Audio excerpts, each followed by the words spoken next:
Hello and welcome to the fourth lecture of the final module of this course on community rights and forest governance.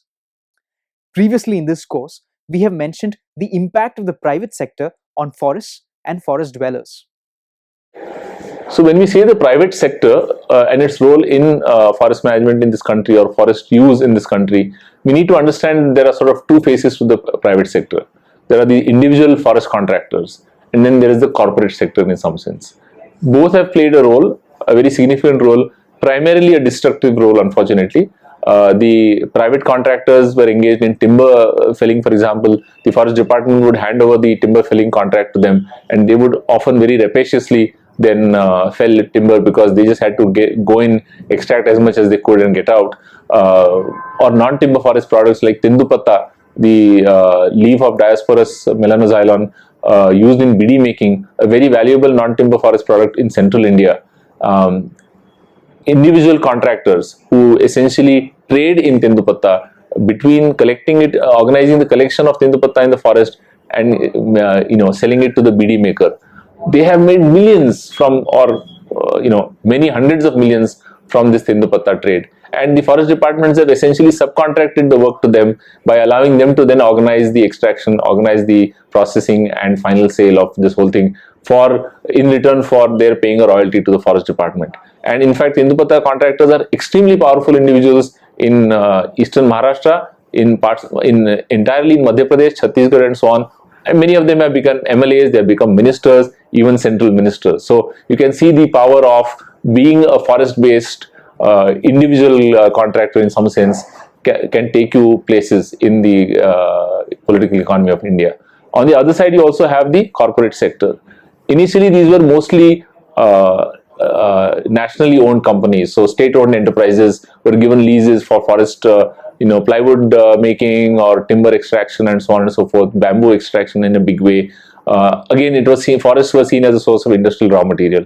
Private sector also got their leases, and Madhav Gadgil has done a very nice documentation showing how bamboo resources of the country were really finished off by the paper and pulp industry, which got leases at a completely throwaway price of ₹1 per ton of bamboo extracted, while the same bamboo, when local bamboo dependent communities were asking it for, say, basket making or something, they were charged 10 to 100 times that price for accessing that resource. So it's a really amazing example of the kind of subsidy that went to industries, and industries went in and essentially cleaned out bamboo in the Indian forest landscape. And so you have many areas now where bamboo is completely extinct because it was removed so drastically for commercial purposes by industries. So you have the private sector, which also has lease areas where they grow their own softwood or their own timber or their own bamboo and meet their industrial requirements. And now, of course, a different private sector role that is being played, which is really that of destroying the forest, if you want to put it so dramatically, which are converting forest for so-called developmental purposes or for the sake of industrial profit, whether it is mining. Now, a lot of the other infrastructure projects are also privatized. Thermal power projects are also privatized. Various other activities have become privatized. So, the private sector has become more and more of a player in the process of converting forests into non-forests. Even where leases are given to state enterprises, supposedly for meeting state needs of, let us say, power. So, coal mining lease is given to a state enterprise for meeting its coal needs for generating thermal power. So one, of course, is the resource-heavy extractive industries, which is mining, and its downstream industries, which include, if it's coal, it's thermal power plants and aluminum refineries. And one of the things to look at with the extractive industries is how land intensive it is, because one, of course, is the extraction activity itself, but there's a need for the downstream industries to be located close to the resource. So you then have infrastructure projects like the railway lines being built from the coal-bearing areas to the actual thermal power plants. Those are one of the mainstays when it comes to business interests in forest areas. And then, of course, you have industries like the cement industry, for example, has a lot of forest land has been acquired by the cement industry. And in some senses, it's difficult to really pin down a particular sector which is responsible for forest land diversion. And like you said, agricultural interests have also, peaked in this space. So you have a lot of, for example, in the Biligiri Rangan Tiger Sanctuary, you have a huge coffee plantation right in the middle of the protected area. Through the production of timber and non-timber forest produce at an industrial scale and through developmental projects, the private sector has played a key role in extracting commercial value from forests. It is only more recently that they have been able to influence the governance of forests. What we saw in the post-independence period is we saw very strong developmental state. So a lot of these development projects, whether they were dams or mines, were completely state-led. So that sort of reinforced, the coming together of state control in forest areas with a developmental agenda led by the state. So we even saw a situation where local communities were in fact handing over land in the revenue spaces with this idea of nation building. And eventually we come to the 91 sort of liberalization, globalization, and privatization era, where we start to see the formation of a neoliberal state to some extent. And that's when you start to see the private sector getting into the space of forest administration and determining usage of land in forest areas. This is not to say that we didn't have private players before. So if you look at, say, Tata, for example, they did acquire some amount of forest land for mining near Jamshedpur when the steel plant was set up. But we saw increased involvement of private players post 91. And the nature of their involvement has been twofold. One is the involvement in trying to determine how conservation takes place in forest areas, and two, increased demand over forest land for industrial projects. And what's interesting is that private players have not just forced sort of ease of acquiring forest land, but given the fact that till 2006, with the coming of the Forest Rights Act, that rights were largely indeterminate in forest spaces. So they did take advantage of that indeterminacy to be able to acquire land quite quickly and easily without having to consult local communities. During this period, the World Bank made some important investments in Indian forests, which continue to shape how they are governed today. The World Bank is part of a group of international organizations that provide loans to developing countries. These loans are often linked to wider policy changes in the sector they are lending in, or the country's economy as a whole. So, on the one hand, they were very active in funding the Joint Forest Management Project. And on the other, they were also very active in funding coal and other industrial development projects, including the Narmada Dam, for example. So, interestingly, the way that the World Bank has operated and also shaped conservation and development projects has in turn, in some ways, informed how private players also interact with these issues. And to give you a little bit more context in terms of this interlinkage between how international organizations operate and how private players operate, is because state owned companies received funding from the World Bank, and it set in place within the Forest Administration and other local administrative bodies a certain sense of practice of how they deal with these questions. For example, joint forest management then transitioned into eco development, where again they received a large amount of funding. And even till today, when it comes to areas where communities are asserting rights to conserve forest areas, you notice that the administration falls back into the JFM model or the eco development model. And there is this ethos that they have sort of put in place within the forest department, which is still very active. And the private sector works on these existing models to try and influence decision making at the local level. This I'm basing on interviews that I conducted with the forest department both in Orissa and Uttar Pradesh, where you see this happening, especially in the Sonbhadra area. The private sector's enhanced ability to influence how forests are governed can be seen in the procedures followed for the diversion of forest land in the rules made under the Forest Conservation Act. The way private players have come in is that there are two requirements under the forest clearance process. One is that under the Forest Rights Act, they're supposed to obtain the clearance, or rather the consent of the Gram Sabha. And the second is that they do require land to be identified for compensatory afforestation.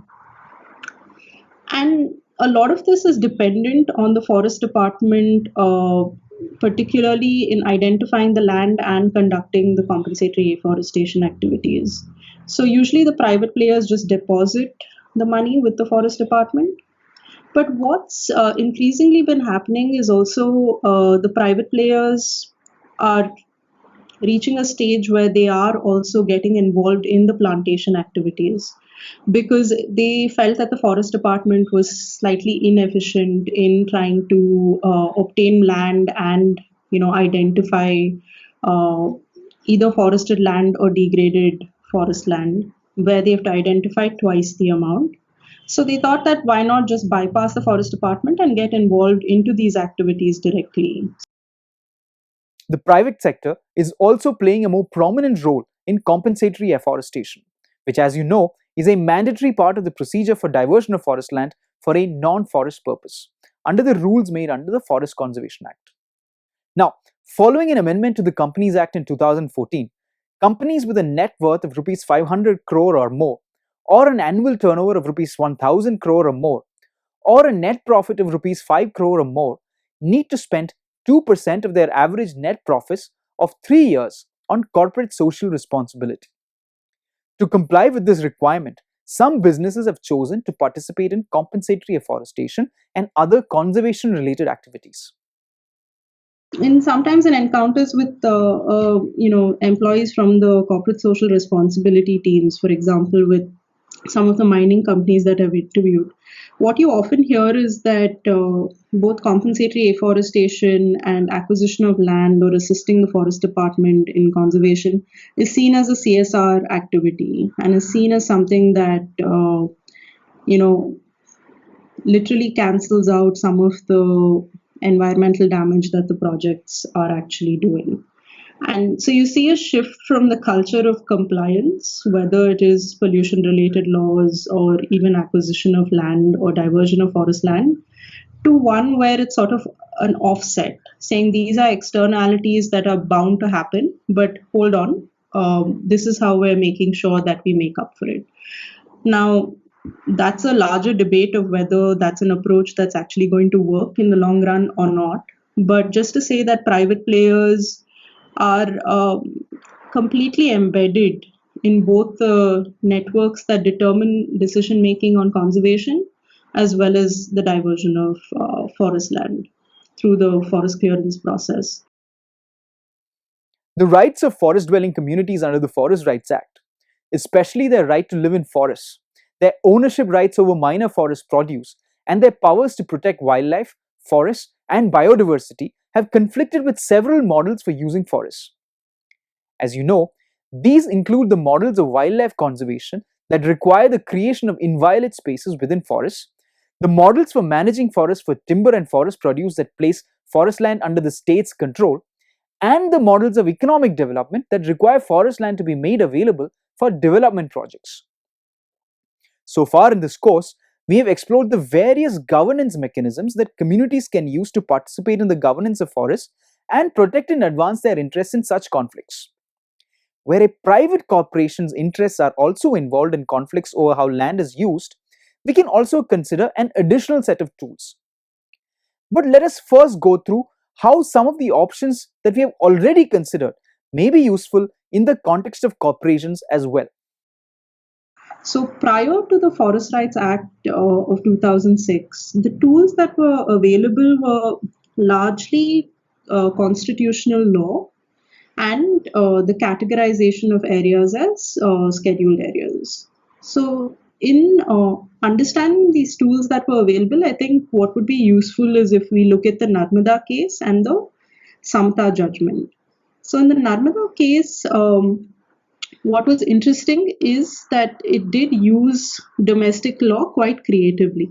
So it, in fact, used a lot of environmental laws to be able to challenge the way the dam would damage, forest and ecology, and inserted the human rights violations within, or rather, it was couched within that environmental argument. And that did work effectively. Of course, the Supreme Court judgment eventually was not in their favor. But if you look at the prolonged struggle and the kind of wins that they've had periodically, it's quite interesting to see that they have managed to have some gains. But what was also interesting in the Narmada case is they challenged the World Bank investment in the project.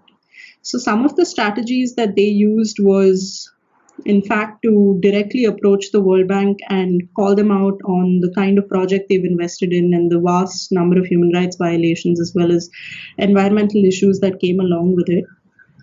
And it, in fact, led to the formation of the inspection panel, which is a mechanism within the World Bank to check, human rights and environmental issues in relation to the investment. And eventually, the World Bank pulled out. So that was some sort of a victory. Granted that now the project is on and it's been constructed, etc. But those are some tools that communities do have access to. The next sort of big legal gain that was achieved was the Samata judgment, where it stated that in scheduled areas, land cannot be sold to private companies, whether they're private mining companies or otherwise. And this is what, I kind of understand the focus on the private sector and holding them accountable. But one of the areas where communities have not been successful in making legal gains is trying to hold state-owned companies accountable. So, especially if you look at coal mining or Coal India, that's always been a bit harder than private companies. And the law around state-owned companies is also such that there are legal privileges that they enjoy in the process of acquisition, which private companies don't. So that's, I think, another layer to consider when it comes to acquisition of forest land and trying to hold companies accountable. Now, post the Forest Rights Act 2006, there has been a strong tool available for communities to hold companies accountable. And the provisions that enable that are twofold. One is the rights recognition process itself, because there was an order by the Ministry of Environment and Forests in 2009, where it said that for forest clearance to be granted, we have to ensure that the rights recognition process is complete. And second, that consent is obtained from the Gram Sabha.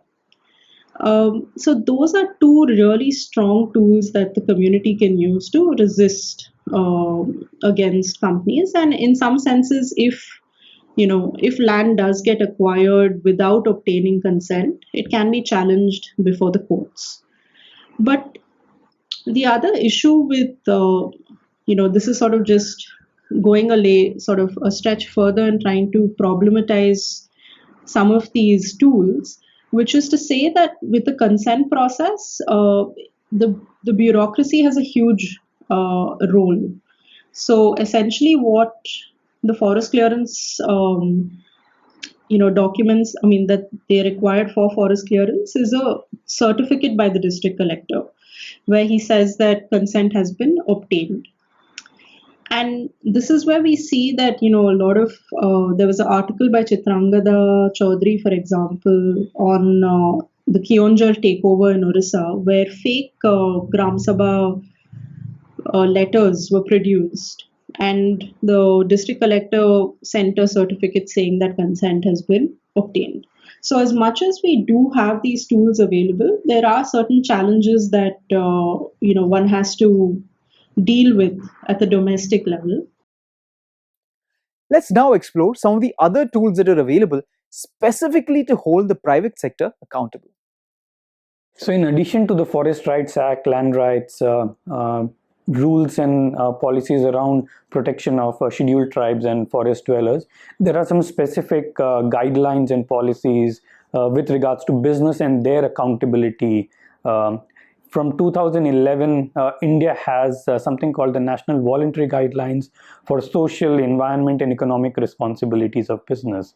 Within these guidelines, there are specific provisions on human rights protection. So how Indian businesses should support and respect human rights, what kind of stakeholder engagement they should get into before acquiring a land or getting into any operation.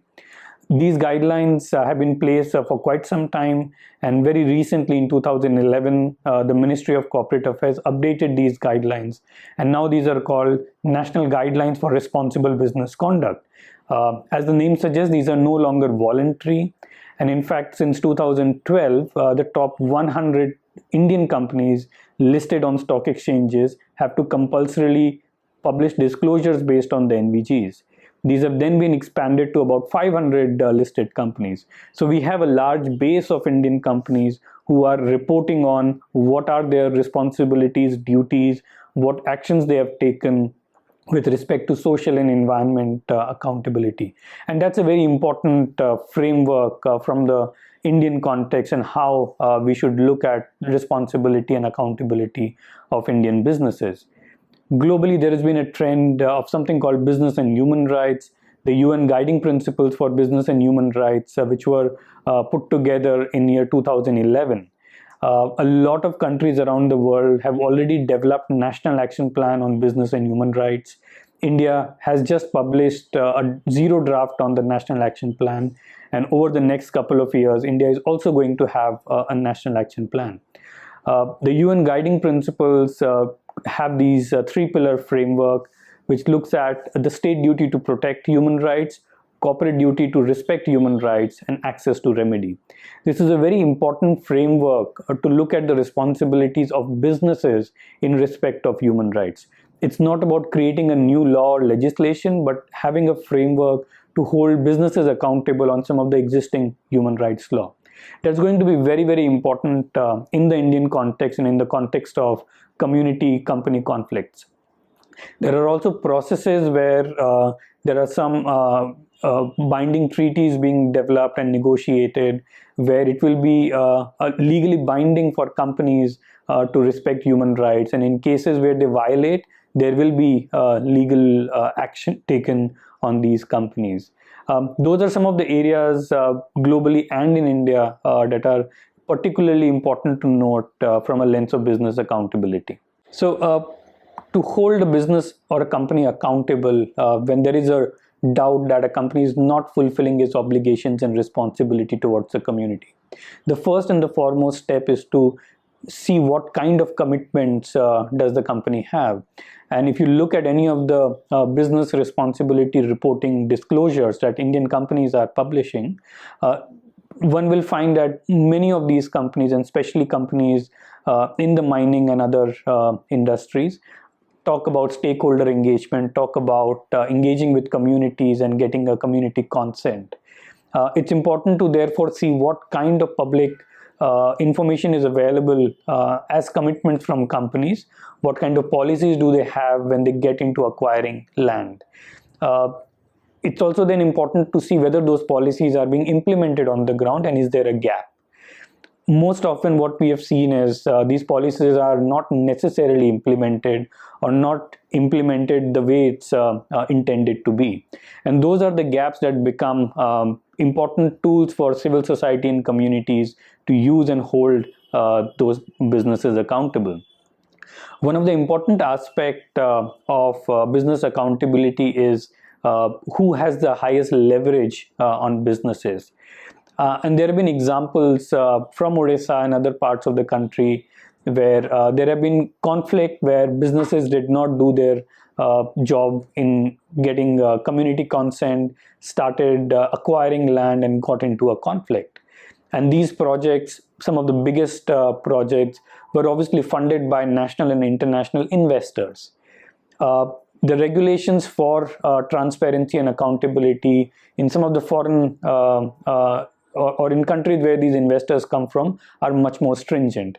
And there have been several cases where communities have filed complaint against those investors for not doing their duties properly. And there have been action in those cases where the investors have pulled out investment from these companies and asking them to behave more responsibly.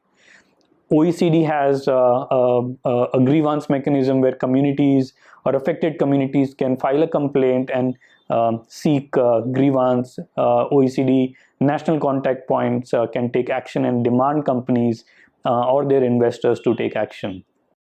So, for example, the OECD mechanism, which is called the National Contact Point, which comes within the OECD guidelines for multinational enterprises, which was used both in the Vedanta case and the POSCO case. So those guidelines become applicable anytime a company which is headquartered in an OECD country begins to operate in India, because India is not a member of the OECD. So in the Vedanta case, it resulted in a statement by the UK National Contact Point, which really called out Vedanta on a lot of the violations in the Niyamgiri case. And the other interesting thing that also happened was the Sovereign Wealth Fund of Norway withdrew its funding from Vedanta on the grounds that they had violated human rights in the Niyamgiri case. So these strategies actually really helped influence some of the domestic level decision making. Similarly, if there are any international investors, they also invite and entertain community complaints. And there have been examples where communities have filed complaints to investors. Investors have come together and taken action on company. And those are some of the mechanisms that have effectively worked to put pressure on companies to behave more responsibly. In the Indian context, it's still growing. It's a very, very nascent stage. Most of the institutional investors in India are at the very, very initial stage of understanding what is social responsibility of their investments. And hopefully in the near future, they will be also ready to accept complaints and take some action. The other provision that is possible but has not been widely used in the Indian context, say for example, a mining company has disclosed that they will be respecting human rights and will be doing stakeholder consultation when acquiring land. And this is a listed company, and they have made this disclosure as part of their listing obligation. If a community finds that they are not fulfilling those obligations, are not implementing those policies, they can definitely write a complaint to the Securities Exchange Board of India stating that the company is not fulfilling its disclosure obligation. Those are some of the mechanisms that are being experimented and talked about. We're yet to see how some of these mechanisms will work for communities in these kind of context. These are some of the mechanisms that exist outside of what is traditionally considered law that communities can use to protect their interests in conflicts with private companies over the use of forests. To use these mechanisms effectively, however, it is very important to be able to access information about the company and its activities. One of the challenges that we have heard communities face when dealing with some of these companies coming to acquire land is the lack of information. It's very difficult for companies to find out which company, when, where are they acquiring land, and what has been the track record of those companies.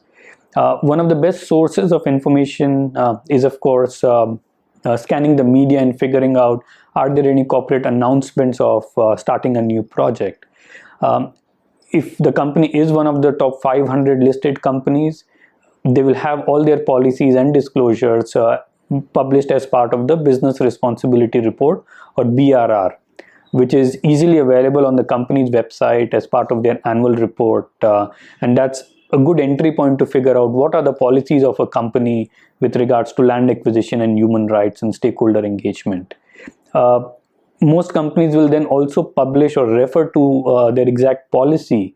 And it's important to look at that policy, read that policy, that what are the company's commitments with regard to land acquisition and stakeholder engagement.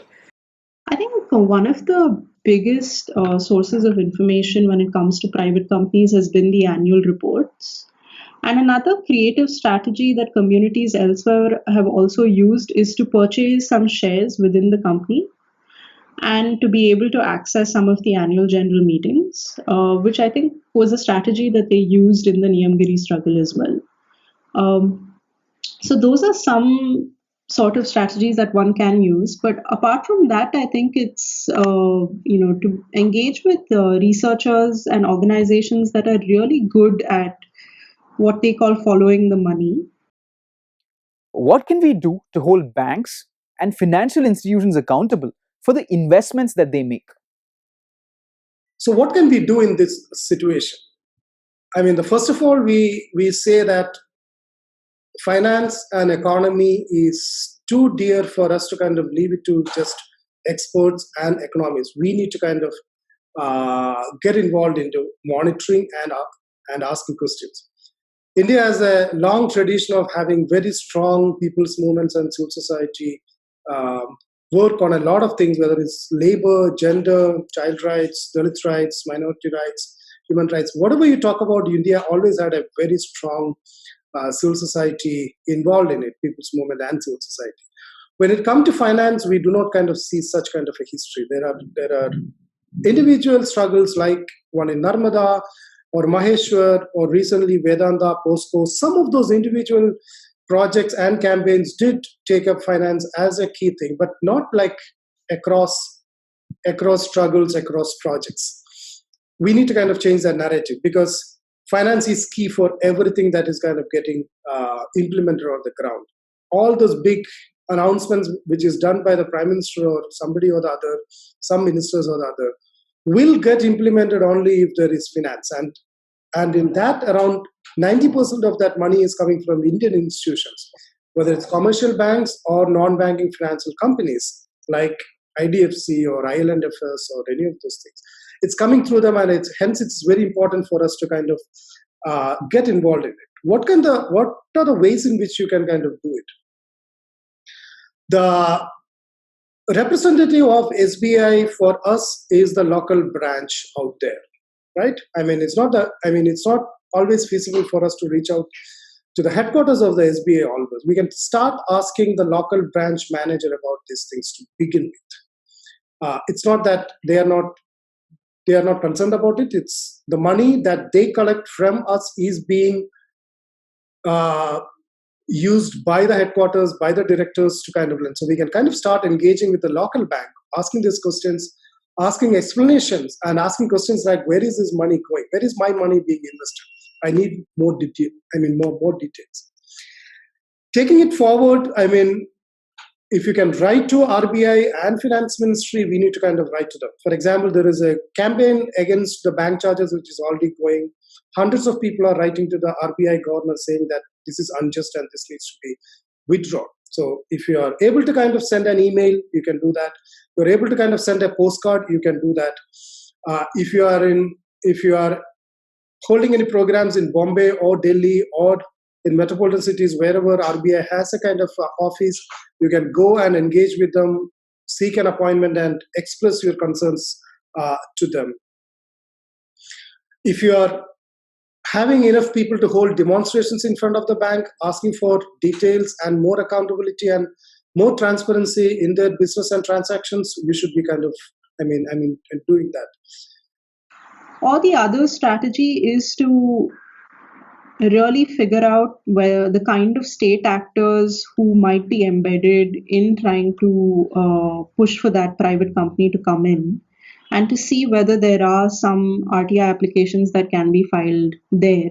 For example, with the POSCO case now, what we're seeing is the area has been declared as a land bank by the Industrial Development Corporation of Orissa and is going to be handed over to JSW.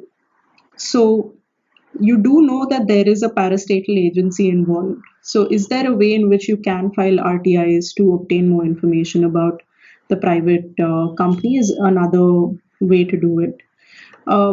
Another strategy is also to look at potentially finding whistleblowers within the company, but that's always quite difficult. But it is something to look into and to see if it's possible to access information from within. Unfortunately, the Whistleblowers Act that we have only protects bureaucrats working within government institutions. It's not been extended to private companies yet. So that's something to be mindful of. And one of the other strategies which has also worked is just approaching shareholders of the company itself to see if there's some information that you can obtain, which is something that I was exposed to when I was in the United States for my master's, where you did see a lot of letters being written to the shareholders to gain access to some of the sensitive information discussed in annual general meetings or otherwise. Then it's also important to keep a track of how is the project progressing, because usually it takes a long time between the company announces a project and then actually starting something on ground. Any change in the project will be updated on the Ministry of Corporate Affairs website. There's a website called MCA 21, and all public limited companies have to publish information related to any projects or updates. If a company is getting a loan for a particular project, they will also update that information with details of what is the project description and all of that. So the MCA 21 website also becomes a very important source to find this information and to keep a track of what's going on.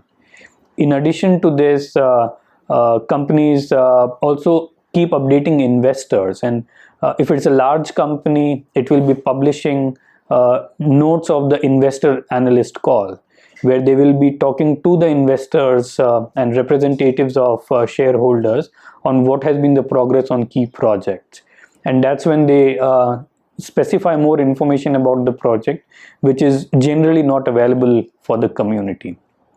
One of the challenges is most of this information is in the English language and on a website, so accessibility often becomes a challenge. But that's a crucial piece of information which is very, very relevant for the communities. Right now, because companies generally feel that their most important stakeholders are the shareholders, the information is designed to serve that purpose. But the information, because it's so relevant for the communities, it's important that communities and civil society organizations understand how to use that information and pass it on to the communities.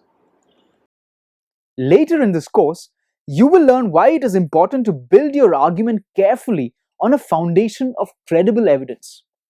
The information that you collect from the sources that we have just discussed will be important for developing a good complaint. After that, it only needs to be filed correctly. In terms of complaint mechanisms, if it's a funding body like World Bank, IFC, there are very, very formal complaint mechanisms, like the OECD complaint mechanism. The details are available on their complaints mechanisms website. You need to download that information, fill in your complaint, and send it to the given email address. And then they have a very well-defined and structured process of dealing with the complaint and taking it up. With the UN working group, again, there is an email address. You need to fill in details of the complaints and send it to them, and then they get in touch and take it forward. With some of the other institutional investors where some formal mechanisms do not exist, it really depends on mapping out who are those investors. If these are pension funds, especially from Europe, the likelihood of them being open to accepting complaints is much higher.